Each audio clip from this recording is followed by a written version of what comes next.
Hi guys! Kamusta kayong lahat? Tara, samahan nyo na naman po akong magluto ng chicken lettuce wrap. So, syempre, bago po tayo mag-start guys, papakita ko sa inyo yung aking finished product.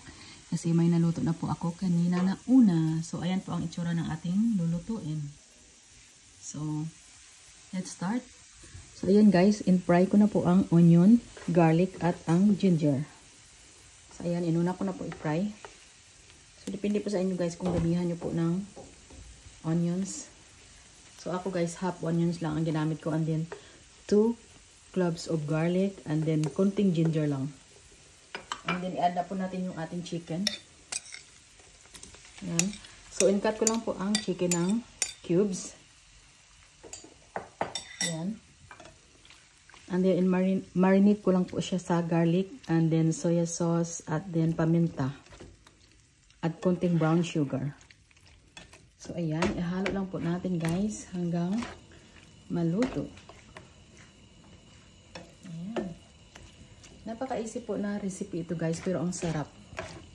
Hindi mo na kailangan kumain ng kanin. So, yung lettuce lang ang kakainin mo at itong chicken. Pero mabubusog ka na. So, ayan. Hintayin lang po natin maluto.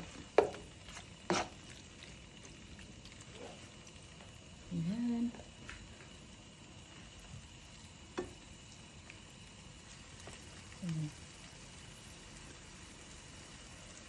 So, itry ko po magluto nito guys. Napakadali lang. So, minsan pag naglaras ka na, tamad ka na magluto kasi matagal nga naman talaga magluto. So, ito guys, pwede nyo po iluto ito. Pwede pong lunch, dinner, or kahit ano. Pwede rin merienda or pang breakfast. Sa inyo po. So, for today kasi guys, ito po yung aming dinner. Kaya, yan, papakita ko po sa inyo kung paano ko po iluluto. At, ang sarap niya guys. Tingnan nyo naman yan, oh. Ano ba yan? Nawala na naman. Ayan. So, ayan po guys. Dadagdagan ko pa yan kasi yung niluto ko nung una is half lang. Ayan. Siyempre, hintayin natin yung ating chicken maluto.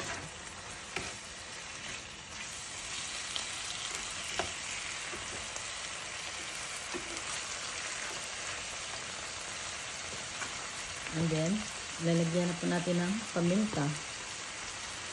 Ayan. Kayo na po ang magtansya guys kung magkano yung how much na paminta ang ilagay nyo. Kasi nasa inyo naman po yan na panlasa. Kasi kanya-kanyang diskarte naman po magluto.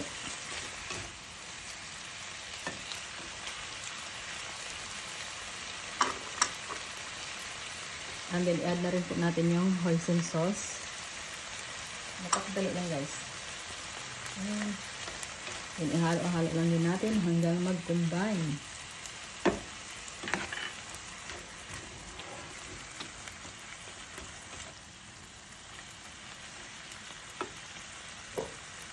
And then, lagyan natin ng konting soy sauce. Kunti pa yan ha. Then, hintayin na po natin guys maluto.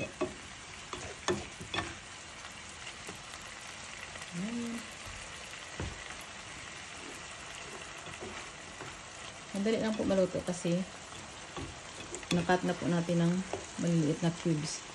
Pwede din kayo guys gumamit ng chopped meat or yung chicken na chopped meat or ground chicken. Sa inyo po kung ano pa yung gusto nyong meat na kakainin. So, halo-halo lang natin para maluto po yung mga nasa ilalim. Ayan.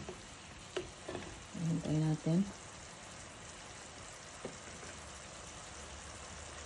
Malapit na yung maluto guys.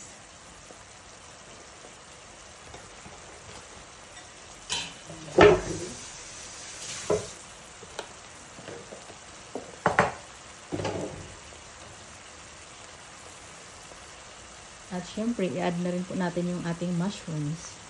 So, pwede rin kayong gumamit nito guys ng nasalata na mushroom or yung fresh mushroom. Mas masarap pag fresh. And then, kung yung mga ayaw naman ng mushroom guys, pwede kayong gumamit ng bell peppers. At then, pwede nyo rin pong lagyan ng water chestnut. Ako hindi ko na nilagyan guys.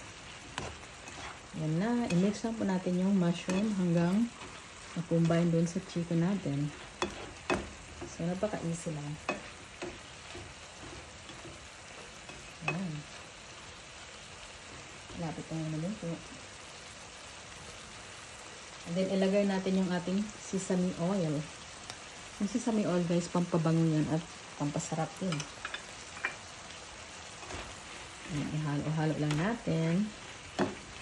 Ayan. Lapit na tapos yung ating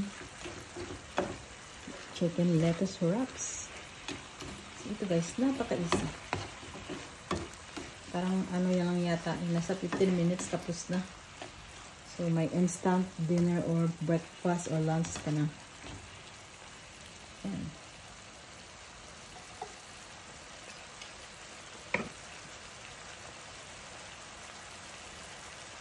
Hintayin lang natin guys maluto.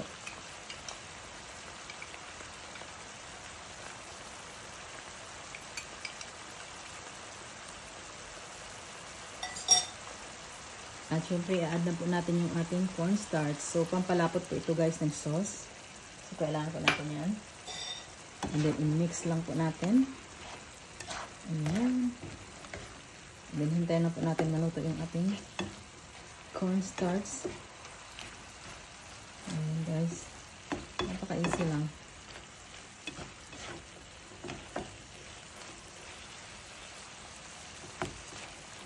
Hintayin lang natin konti.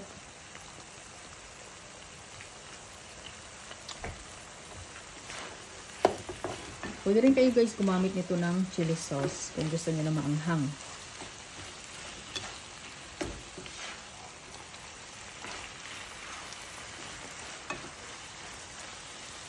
Ayan, titikman na natin kung luto na yung ating chicken. Wag po matagal iluto yung chicken guys kasi tumitigas po yung ating mga chicken. Ito po guys, titikman natin. Sarap. Luto na guys. Ayan, tama na yan guys. So, patayin na natin yung ating stove. At syempre, garnish na po natin siya guys. Pwede po kayong gumamit nito ng spring onions or scallions. So, ako po ang gagamitin ko is yung basil leaves. Kasi masarap pag basil leaves. So, ayun guys, ilagay lang po natin yan.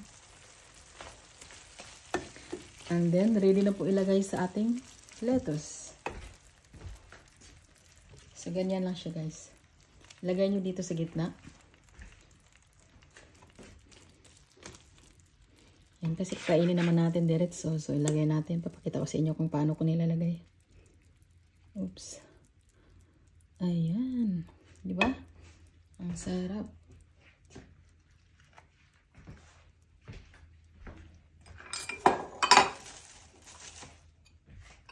At syempre, ready na po yung ating chicken lettuce wrap. So, lagyan po natin ng cheese. Ganyan lang. At ready na po kainin guys. So, yan lang po guys. So, ayan na po ang ating chicken lettuce wraps. So, yan. Ilalagay ko na rin po yung iba dyan sa empty pa na lettuce. So, yan lang guys. Maraming salamat sa panonood. Bye-bye. Follow for more.